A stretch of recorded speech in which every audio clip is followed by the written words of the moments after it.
כשאני מדבר על אושר, כשאני מדבר על חופש, אני לא מדבר על משהו חיצוני. אני מדבר על משהו פנימי.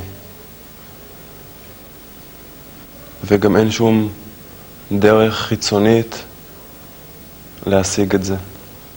אין שום דבר שאתם יכולים לעשות על מנת להיות מאושרים באמת, או להיות חופשיים באמת. כי האמת היא שאושר נמצא בתוך כל אחד מאיתנו. והאמת היא שכולנו כבר חופשיים. והאפשרות באמת לכל בן אדם לגלות את האמת הזאת, לגלות את האמת הפשוטה של אני כבר חופשי. או האמת שאומרת אני זה האושר עצמו. זה מאוד פשוט וזה מאוד אמיתי גם. אז כמובן שהשאלה שישר עולה, כמעט בכל מפגש, אם זה בדרך מילולית או אם זה בדרך מבט או אם זה בדרך אחרת, מה לעשות? מה לעשות על מנת שבאמת אני אתנסה בחופש הזה שאתה מדבר עליו? על מנת שאני אתנסה באמת באושר שאתה מדבר עליו. אני פה לא בשביל להגיד לכם מה לעשות. אני בדרך שלי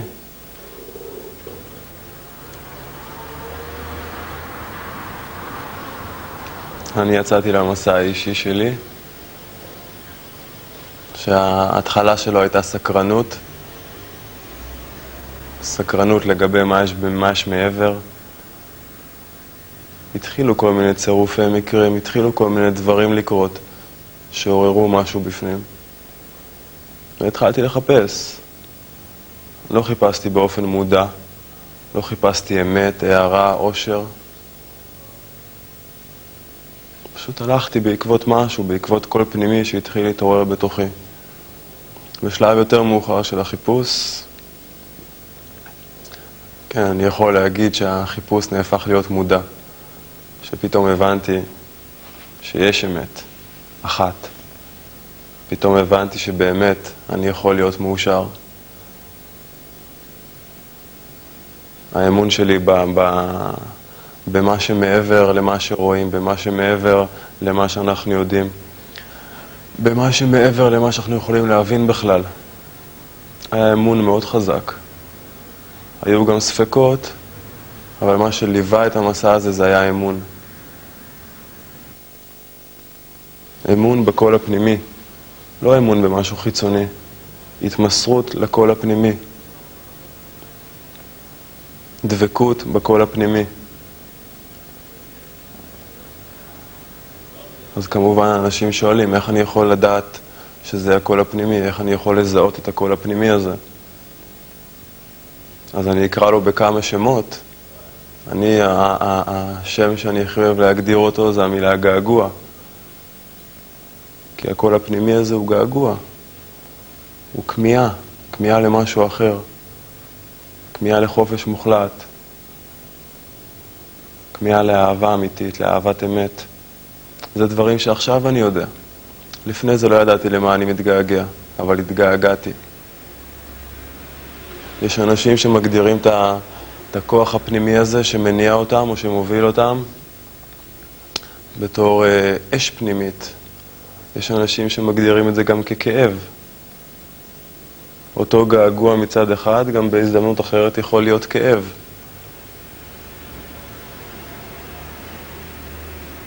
אבל זה לא משנה איך נגדיר את זה, זה לא משנה איך נקרא לזה.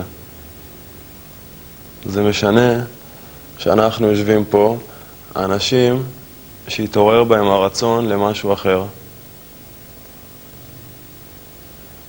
אנשים שמוכנים לעשות צעד בעקבות הרצון הזה. כי הרצון הזה אני יכול להגיד לכם שהתעורר אצל הרבה אנשים. אבל גם הרבה אנשים דחקו אותו חזרה. דחקו אותו חזרה בגלל פחד. דחקו אותו חזרה בגלל עשרות תירוצים שהם סיפרו לעצמם למה לא ללכת בעקבות הלב, למה לא ללכת בעקבות הקול הפנימי הזה שרוצה לקחת אותנו חזרה הביתה. הרבה תירוצים, השכל שלהם המציא הרבה תירוצים, והיה להם הרבה התנגדויות. אותו בן אדם שלא הלך בעקבות הרצון האמיתי שלו, הוא סובל. הוא סובל מנטלית, הוא סובל רגשית, הוא סובל פיזית, הוא פשוט סובל. הוא סובל בגלל הסיבה המאוד פשוטה שהוא לא ממצא את עצמו, שהוא לא מגשים את עצמו בעולם הזה. ומי שלא הולך בעקבות הלב, ומי שלא נותן אמון ברצון הזה להגשמה עצמית, פשוט סובל. ואני יכול להגיד על עצמי שסבלתי. סבלתי למרות שהלכתי בעקבות הלב, למרות שהלכתי בעקבות הגעגוע סבלתי. ואני יכול להגיד שאת המסע שלי ליוו הרבה כאבים, בהרבה התנסויות והרבה מחשבות שהבסיס שלהם זה היה סבל מנטלי מאוד חזק. אבל היום אני יודע שבהתעוררות הרוחנית הזאת, בהתעוררות הפנימית של כל אחד מאיתנו, זה התחלה של מסע כלשהו. זה התחלה של הרפתקה כלשהי. ובמסע הזה יש הכל. יש אהבה ויש כאב ויש אושר ויש סבל ויש חמלה ויש הנאה ויש קשיים ויש עליות ויש ירידות. זה מסע שהוא כולל בתוכו כמעט כל דבר שקיים בעולם הזה, וגם לא בעולם הזה. כי זה מסע פנימי. זה לא רק מסע לתוך הנפש, זה גם מסע לתוך הנשמה. זה לא רק מחשבות, זה לא רק רגשות, זה גם רוח. מחשבות זה משהו מוגבל. אותו דבר הרגשות, זה משהו מוגבל. זה מתחיל ונגמר. אבל הרוח זה לא משהו מוגבל. הרוח זה משהו אינסופי. ומי שבתוך המסע שלו כולל גם את הרוח, לא רק את הנפש, לא רק את המחשבות ואת הרגשות, אלא נותן תשומת לב גם למה שמעבר לזה. נותן תשומת לב למקור של זה, למקור של המחשבות ושל הרגשות. אז הוא יכול פשוט לנגוע בעומק שהוא אינסופי. וזה אולי בשורה, זה אולי בשורה לאותם אנשים שזכו לפגוש את האמת. זה בשורה לאותם אנשים שהמסע, לא המסע, אבל מסע אחד בחיים שלהם מסתיים. הם גילו מי הם פגשו את האמת, הם מאושרים, ועכשיו המסע נמשך. בגלל שהאמת זה משהו שהוא אינסופי. בגלל שהרוח זה משהו שאין בו גבולות. אז המסע נמשך, וזו בשורה שהיא אותי מאוד שמחה. כי לי היה פחד מאוד חזק, שברגע שאני אכיר באמת, ברגע שאני אזכה בהערה, אז הכל ייגמר. אז יותר לא יהיה לי לאן לשאוף, לא יהיה לי עניין בחיים, לא יהיה לי... אז בסדר, אני לא יכול להגיד שאני שואף, ואני לא יכול להגיד שהדברים שפעם עניינו אותי, היום גם מעניינים אותי. אני יכול להגיד שפעם, כמעט כל צעד וצעד שלי היה חיפוש אחרי סיפוק, חיפוש אחרי אושר, דרך דברים חיצוניים, כולל מערכות יחסים, שזה משהו חיצוני, כולל כל ניסיון שהוא למצוא את האושר, או לחוות את האושר, או לחוות את האהבה.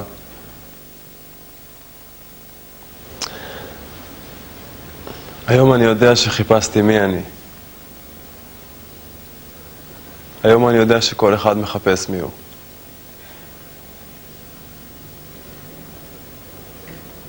עם כל המילים היפות, אהבה, אמת, עושר, תודעה, קיום, כל המילים היפות שמנסות לתאר את המקור הזה, את המקור שהרצון של הנשמה זה להתאחד איתו, או לחזור אליו, או לפקוח את העיניים ולראות שהיא כבר שם, או כבר כאן. כל המסע הזה היה חיפוש אחרי שאלה מאוד פשוטה. מי אני? מי אני באמת? מי אמרו לי שאני, אני יודע. מי אמרו לכם שאתם, אני בטוח שאתם יודעים. אבל אני לא מדבר לגוף. את זה אני מכיר. זה מוגבל. הגוף מוגבל, ואני מכיר אותו. אבל יש משהו מעבר לגוף. ושם נמצא האני האמיתי. מעבר למחשבות, מעבר לרגשות, מעבר לכל המידע, כל המידע שקיים, כל המילים שקיימות. כל המילים, שבתוכם גם כל האותיות. מי אני? זה לא מילה. מי אני? זה לא מחשבה. מי אני? זה לא הרגשה. מי אני? זה לא משהו שאני יכול לתאר אותו בכלל במילים. האני האמיתי, מי שאני באמת, נפגש עם עצמו כל רגע וכל רגע וכל רגע מחדש. העומק שלו אין סופי, אין לו שום גבול, והוא חופשי מכל דבר שקורה בעולם הזה. פעם חשבו שצריך לעשות 15 שנה תרגולים רוחניים, או 20 שנה לסגוד לגורו או למורה, או 30 שנה לשרת את הרב, או אני לא יודע, היו הרבה תנאים. כל ספר, כמעט כל ספר שאנחנו פותחים, שיש בו משהו רוחני, אז אנחנו יכולים לראות בו איזה משהו של תנאי. אם תעשה ככה, אז תגיע לאושר. אם תעשה ככה, אז תבין את זה. מלא, מלא, מלא, מלא, מלא, מלא תנאים. אבל תנאים למה? זאת השאלה. תנאים למה? תנאים להיות מי שאנחנו כבר? אני צריך לעשות משהו בשביל להיות מי שאני כבר? האם האמת או האהבה שאני כל כך רוצה, או שכל כך רציתי, או שאתם כל כך רוצים, האם היא נמצאת בחוץ? אם מישהו אומר שצריך לעשות משהו על מנת לזכות בהערה, או לפגוש את האמת, זה אומר שזה משהו מוגבל. זה אומר שיש פה תנאי שאותי הוא מצחיק. אותי הוא מצחיק. כי אם אני רוצה אמת, ואני רוצה אמת, ואם אתם רוצים אמת, אז אני לא רואה שום אפשרות שקיימת שצריך לעשות בשביל זה משהו. כל מי שאומר שצריך לעשות משהו בשביל להיות באמת, אני חושב שזה שקר. אני יודע שזה שקר. האמת ישנה. האמת בתוכנו כאן ועכשיו. ואם אנחנו אמורים לעשות משהו בשביל להגיע אליה, או בשביל להשיג אותה, זה אומר שהיא לא כאן ועכשיו.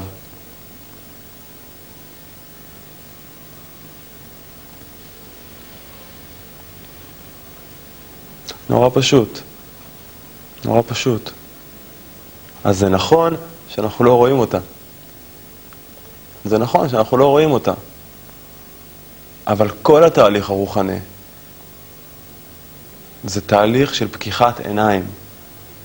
זה לא תהליך שקורה בו משהו.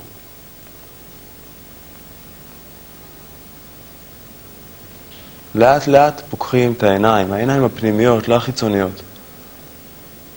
לאט לאט העיניים נפתחות ונפקחות, ובסופו של דבר, שהן פתוחות לרווחה, הן רואות את עצמם.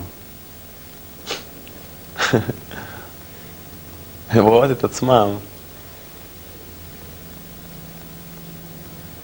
זה המפגש האמיתי, המפגש של האמת עם עצמה, המפגש של המודעות עם עצמה, המפגש שלכם עם מי שאתם באמת. זה הבסיס שכל התורות בנויות עליו. זה הבסיס של כל אמונה וכל דעה, הכל בא מהמקור הזה, מהמפגש הזה שקורה כל רגע. כל רגע המפגש הזה קורה בתוכנו, אבל תמיד אנחנו מחפשים משהו אחר. התשומת לב שלנו לא נמצאת במפגש הזה. התשומת לב שלנו הולכת החוצה. היא הולכת למחשבות, מזדהים עם המחשבות, היא הולכת לרגשות, היא הולכת לאנשים, היא הולכת למה יגידו. לשם התשומת לב הולכת. אבל אם לרגע אחד התשומת לב תלך אל עצמה, התשומת לב תלך פנימה, בלי להתייחס לשום דבר חיצוני, מחשבות, רגשות, נסיבות ויוצא בזה. אז אנחנו נגלה שם משהו שהוא התגלית האחת והיחידה שאולי לשמה אנחנו בכלל חיים בעולם הזה.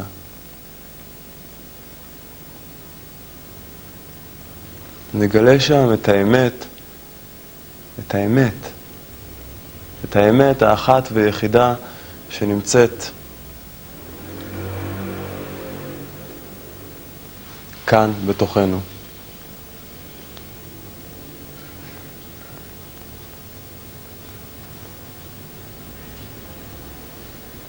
וזה נכון שאני מדבר על האמת, אולי לא בפני פורום כזה, אבל בפני אנשים שהם אנשים רגילים. גם אנחנו אנשים רגילים, אבל אנשים רגילים שלא מחפשים באופן מודע. הם מחפשים, הם לא יודעים שהם מחפשים, ומבחינתם אמת זה רק דבר אחד. זה האמת שלי, וזה האמת שלך, וזה האמת שלך, וזה האמת שלו, וזה האמת שלהם. זה האמת. אבל אני לא מדבר לא על האמת שלי, לא על האמת שלך ולא על האמת שלך. אני מדבר על האמת האחת ויחידה שהייתה ותהיה לנצח. האמת שהדרך היחידה לפגוש אותה זה דומיה.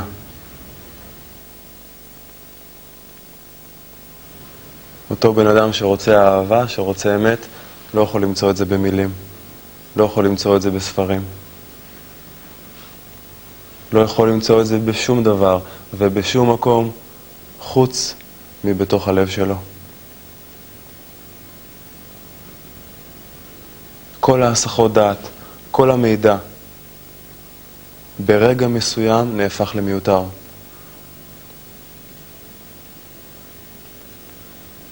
ברגע מסוים שהבן אדם הגיע לבגרות רוחנית ומבין שכל המידע שהוא קיבל בחיים שלו לא נתן לו את ההתנסות האמיתית שהוא רוצה. לא נתן לו את המפגש האמיתי שהוא כל כך כמה אליו. באותו רגע, אותו בן אדם מסכים לשים את כל המילים והמידע בצד. ואז ברגע אחד של כניעה, ברגע אחד של שקט, ברגע אחד של ויתור על הניסיון של האגו להשיג את האמת, דרך הדרכים שהאגו יכול לנסות להשיג אותה, ואומר מחשבות, מילים, רגשות, התנסויות שבאות והולכות. ברגע שאנחנו מבינים שבדרך הזאת אי אפשר, או ברגע שאנחנו מבינים שאנחנו, כמו שאנחנו מכירים את עצמנו, לא יכולים לעשות את זה, אז קורה משהו מאוד מדהים. אז רגע של שקט, רגע מסתורי של שקט, שבו אני לא מנסה לעשות כלום, אני לא מנסה להשיג כלום, אני לא מנסה להבין כלום. ואם העיניים פתוחות, ואם התשומת לב נמצאת על השקט, ולא על הדברים שמנסים להפריע את השקט, כמו מחשבות וכו', אז אנחנו פשוט רואים מי אנחנו. פשוט מגלים מי אנחנו.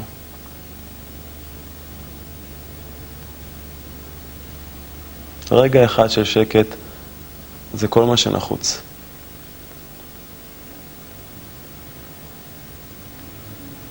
רגע אחד של שקט בלי ניסיון להבין מה קורה פה.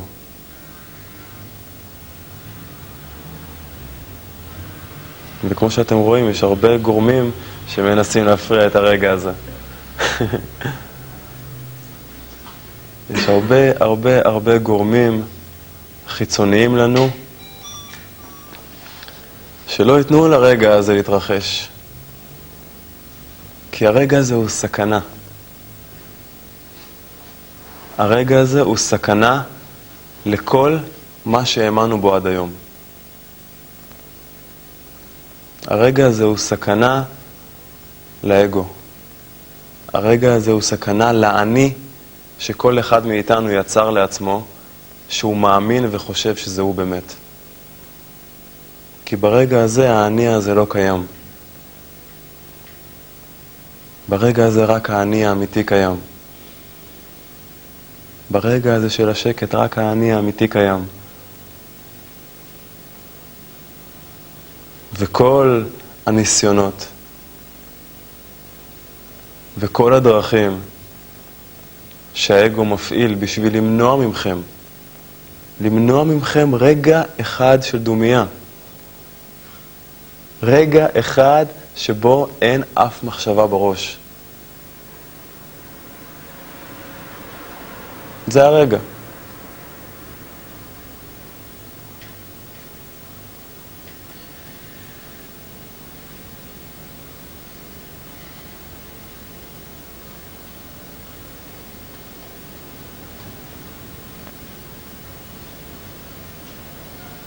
זה הרגע.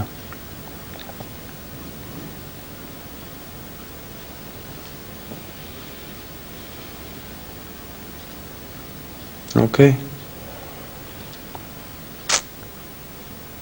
כל מה שצריך, רגע אחד.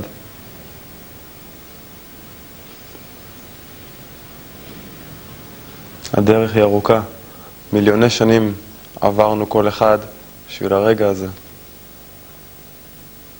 בשביל הרגע שבו האני לא יהיה קיים, נראה מי אנחנו ונשרת את זה לנצח. נאהב את זה לנצח, נחבק את זה לנצח, ונעזור לאנשים אחרים לפתוח את העיניים ולראות מי הם באמת. זה הכל, נורא פשוט. הדרך לאהבה בעולם היא מאוד פשוטה. מאוד מאוד פשוטה. היא עוברת דרך רגע אחד של שקט.